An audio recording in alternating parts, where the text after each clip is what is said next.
Alexander Powell froze in the doorway. His hands rose slowly to his head. His breath wouldn't come. The wheelchairs, both of them, sat empty against the wall. And on the floor, his housekeeper was doing something with his paralyzed twins that made his blood turn to ice. What? His voice came out broken. What is this? 18 months ago, a drunk driver ran a red light and destroyed Alexander Powell's world. His wife, Catherine, was driving their twins home from preschool. The impact crushed the driver's side. She died instantly. Jack and Jordan survived, but they didn't walk away. Severe spinal trauma, T12L1 damage. The doctors were clear. The boys would likely never walk again. Alexander built a fortress around his guilt. The best specialists, round-the-clock care, state-of-the-art equipment, everything controlled, everything measured, everything safe. The boys sat in their wheelchairs like prisoners, quiet, barely responsive, eyes that once sparkled now just stared. 3 months ago, Abigail James walked through his door, 29 years old, hired to cook, clean, help around the house. Nothing medical, nothing specialized. But Abigail saw something no one else did. She saw boys, not diagnoses, and she refused to give up on them. For 3 weeks, while Alexander traveled for business, Abigail worked with the twins in secret. Gentle movements, songs, techniques she'd learned when her younger brother had been told he'd never walk again after a bike accident. Her brother ran marathons now. That Tuesday afternoon, Alexander came home early from a cancelled meeting in Denver. He heard something coming from the therapy room, something he hadn't heard in 18 months, laughter. He walked down the hall and opened the door. What he saw stopped his heart. Before we begin, hit like, subscribe, and tell me where in the world you're watching from. If you've ever watched someone fight for a miracle everyone else called impossible, this story will break you open. Alexander's $3,000 Italian shoes felt glued to the floor. Abigail looked up at him, her hands stilled on Jack's legs. The boys sensed something shift their smiles, fading, eyes moving to their father. "Mr. Powell," she started. "What are you doing?" His voice came out harder than he meant. "Why are they out of their chairs?" "I'm helping them." "Helping?" He stepped into the room, heart hammering. "You're not a doctor. You're not a therapist. You don't just—" He gestured at the empty wheelchairs, at his sons on the floor. "You don't do this." Abigail's jaw tightened, but her voice stayed calm. "They don't need to be in those chairs all the time. That's not your call. Mr. Powell, if you'd just listen. Get them back in their wheelchairs." His hands were shaking now. Now. The room went silent. Jack's bottom lip started to tremble. Jordan's eyes filled with tears. Abigail looked at Alexander for a long moment. Then she nodded. "Okay." She helped Jack first, lifting him gently, whispering something soft Alexander couldn't hear. Then Jordan. Both boys reached for her as she buckled them in. Not for him, for her. That hurt more than Alexander expected. "I need you to leave," he said, voice hollow. Abigail stood, wiped her hands on her jeans. "They were happy, Mr. Powell. Just go." She walked past him without another word. The door clicked shut behind her. Alexander knelt beside his sons. Jack's silent tears cut straight through him. Jordan stared at the floor, small shoulders shaking. "It's okay, buddy," Alexander whispered, but his voice cracked. "It's okay. Daddy's here." Jack turned his face away. Alexander stayed there on his knees, hands trembling with something he couldn't name, fear, anger, confusion, all of it crashing together. He'd just seen his sons moving, actually moving, their legs lifting, their faces bright with joy, and he'd stopped it. He looked at the empty mat where they'd been sitting, at the wheelchairs where they sat now, at his sons, who wouldn't look at him. What did I just do? The question echoed in the silence, and he had no answer. That evening, Alexander sat alone in his study. The city lights blurred through the window. His bourbon sat untouched, ice melting into nothing. He kept seeing it, the empty wheelchairs, his son's smiles, Jack reaching for Abigail instead of him. When did that happen? When did they stop reaching for me? He knew the answer. 18 months ago, the day everything broke. Catherine had been driving the boys home from their preschool recital. Jack wore cardboard bee-wings covered in glitter. Jordan had a paper sun taped to his shirt. She'd sent Alexander a photo while he was in a board meeting in San Francisco. He never opened it. She called once. He silenced it. The drunk driver ran the red light doing 70. The impact crushed the driver's side instantly. By the time Alexander's plane landed in Boston, Catherine was already gone. The boys were in surgery. He remembered the hospital fluorescent lights that burned his eyes, machines beeping in rhythms that felt like mockery, doctors speaking in careful, measured tones. Severe spinal trauma. T12L1 vertebrae. We're doing everything we can. But hung in the air like smoke. 3 days later, the prognosis came. Jack and Jordan would likely never walk. Nerve damage, compromised function. Physical therapy might maintain muscle tone, but miracles, those didn't happen in real life. Alexander buried his wife on a Tuesday. His sons watched from their new wheelchairs, too young to understand why Mummy wasn't coming home. He made a promise at her grave, kneeling in mud, rain soaking through his suit.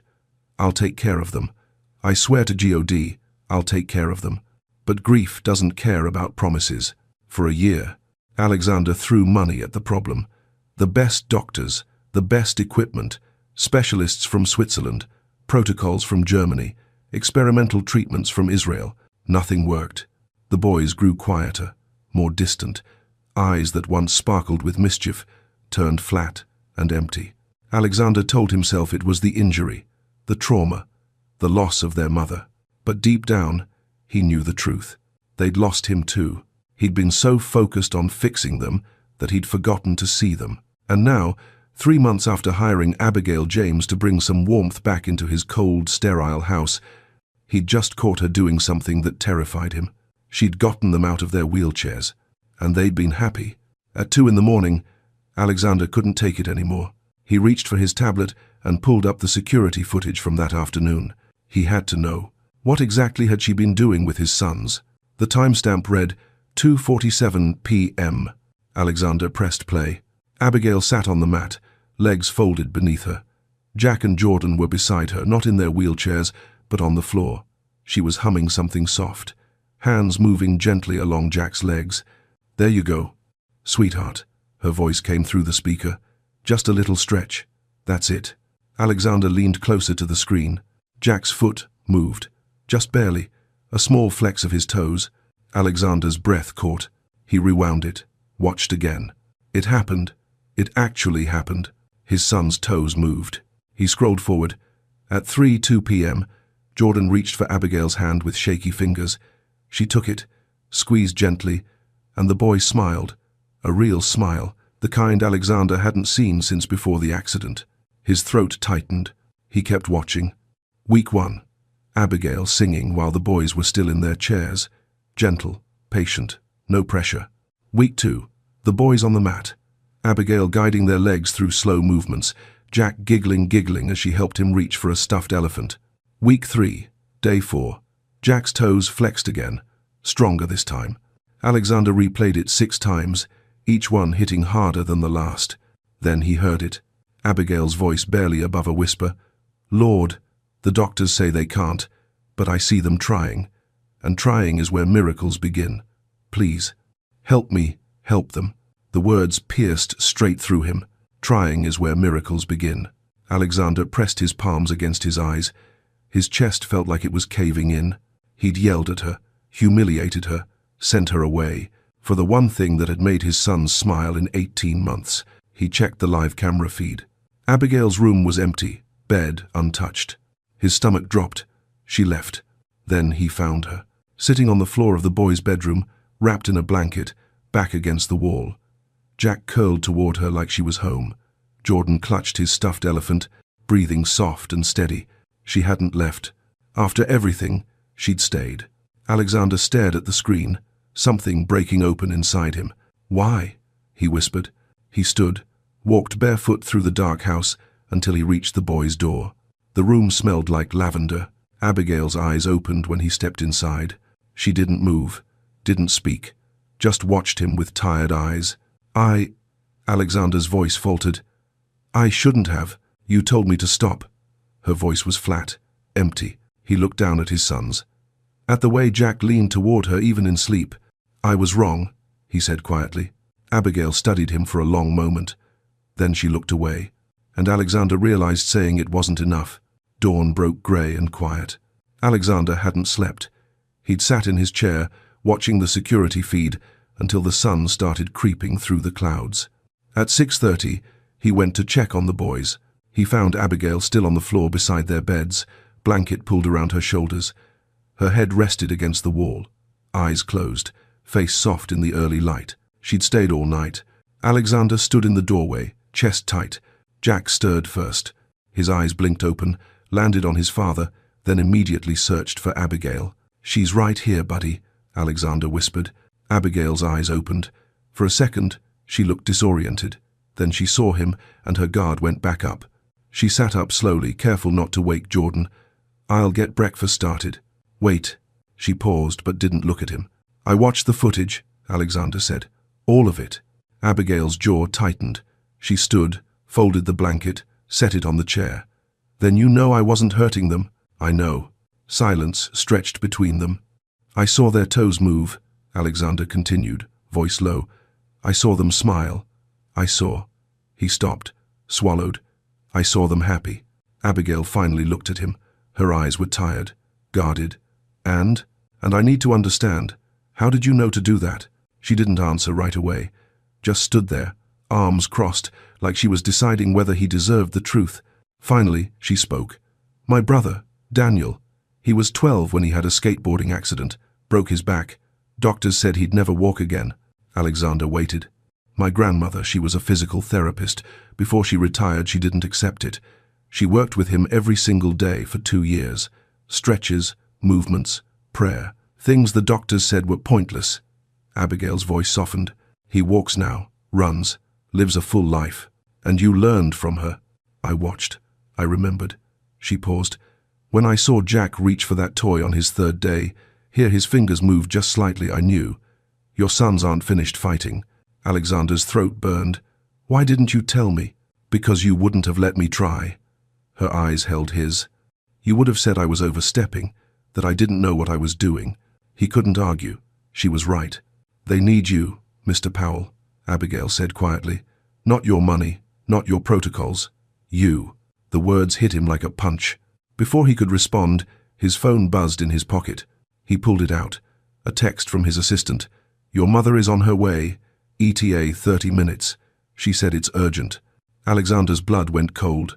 His mother never showed up unannounced, unless something was very, very wrong. 2 days later, Alexander sat in Dr. Harrison Reed's office with both boys and Abigail.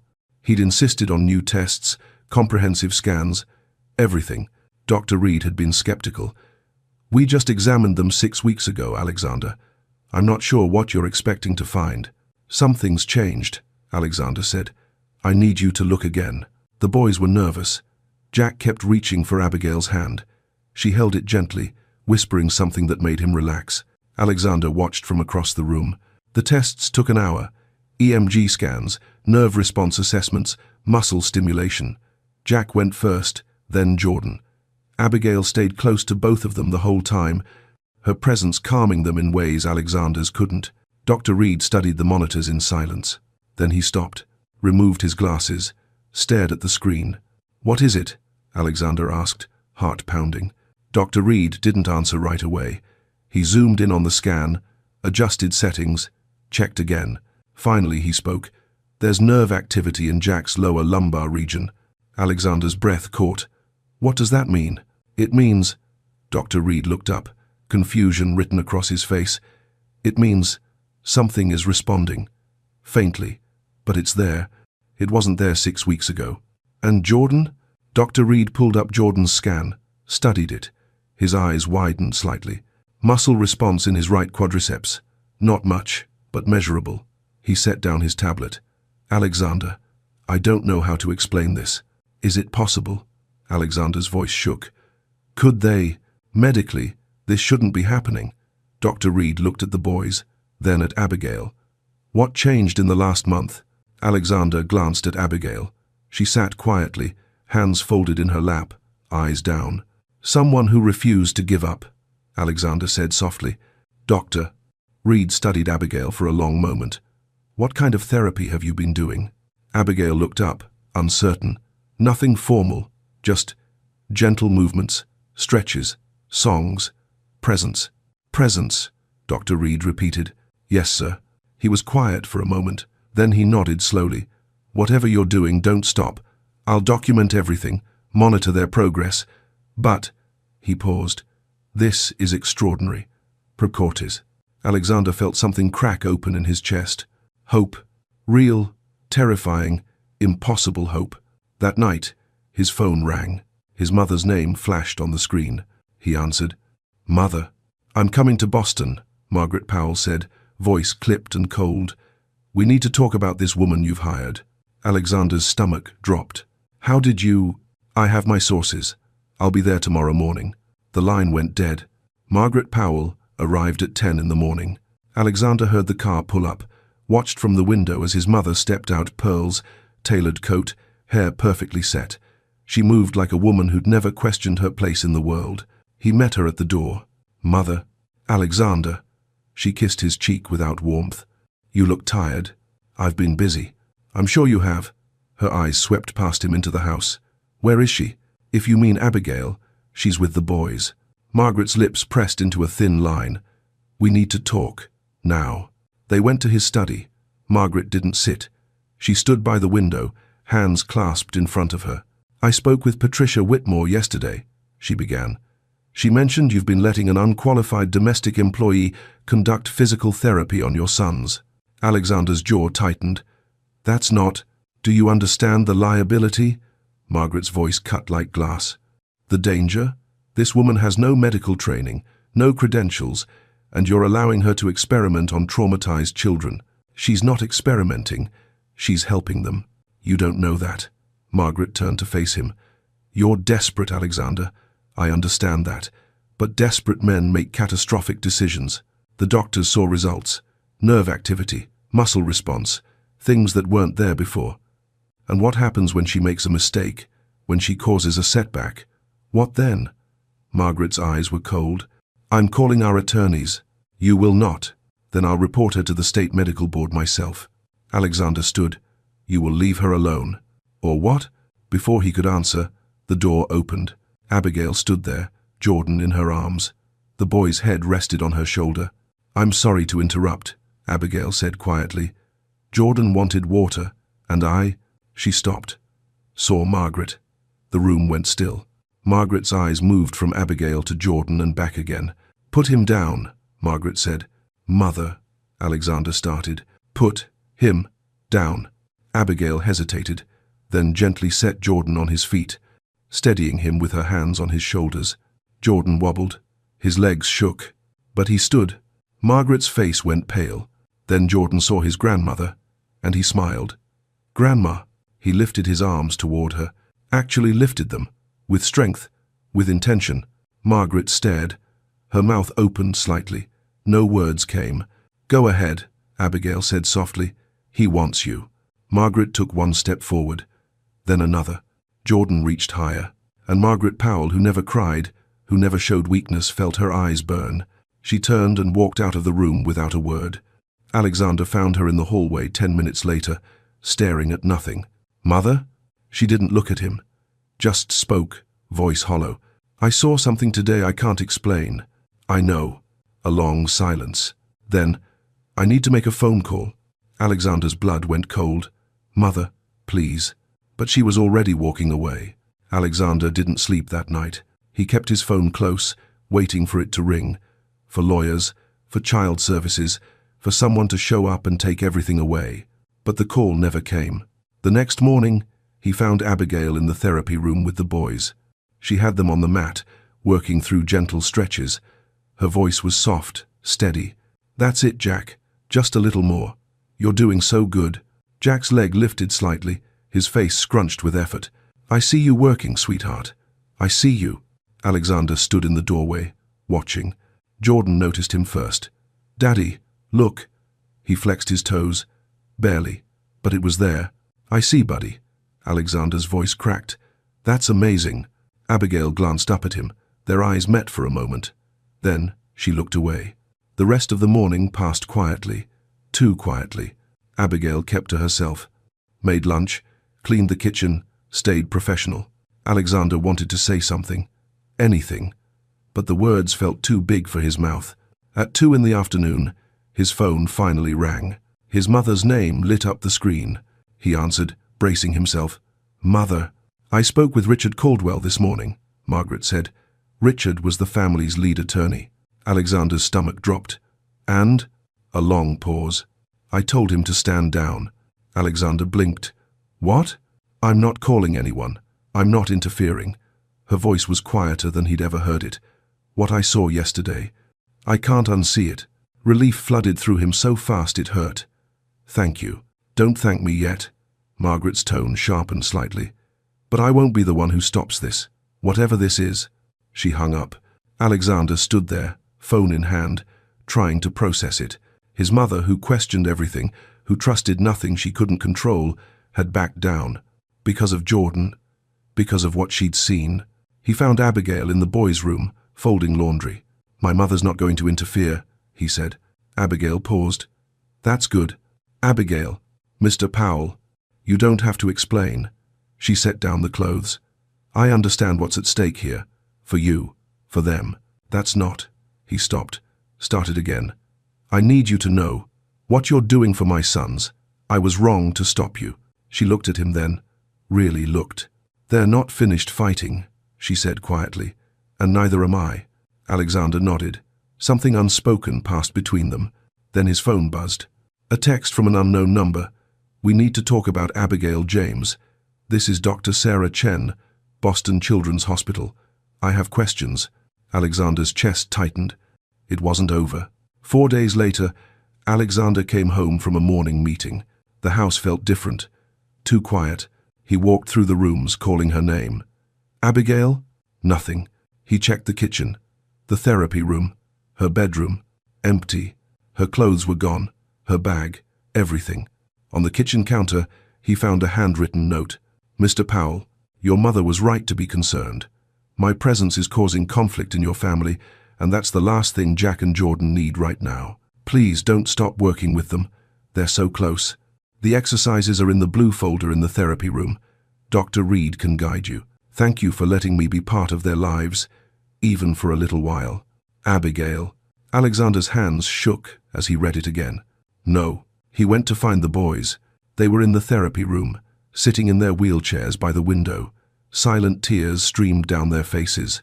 Alexander knelt in front of them, heart breaking. "What's wrong, buddy?" Jack looked at him with red, swollen eyes. "Where's Miss Abby?" His voice was barely a whisper, and then Alexander froze. It was a full sentence. The first full sentence Jack had spoken since the accident. "Where's Miss Abby?" Jack said again. Louder this time, desperate. Jordan started crying harder. "We want Miss Abby." Alexander pulled them both close, his own tears falling. I know, buddy." But as he held his sons, feeling them shake with grief, hearing them speak for the first time in 18 months, something crystallized inside him. His mother's concerns didn't matter.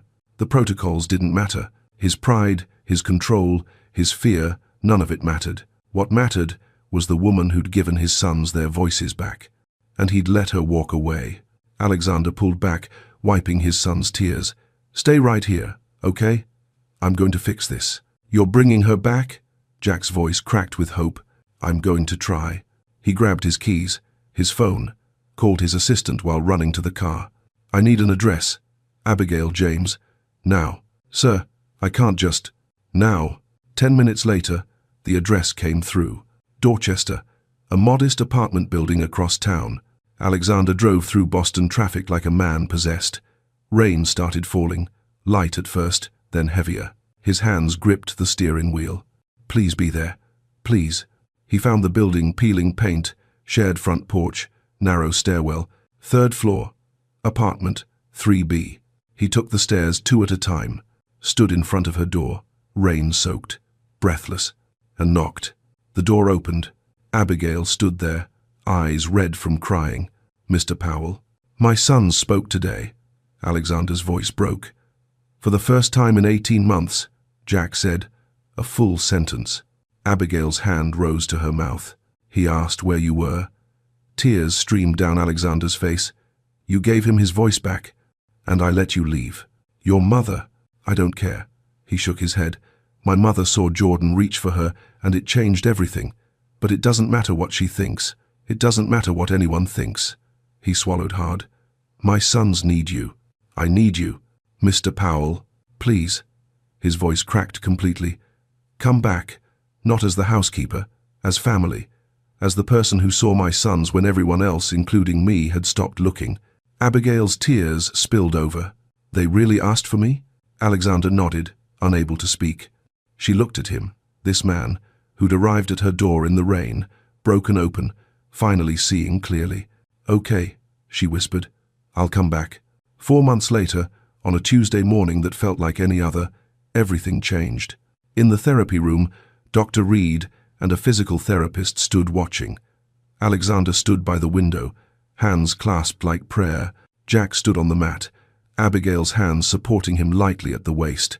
You ready, sweetheart? She whispered. He nodded, small jaw set with determination.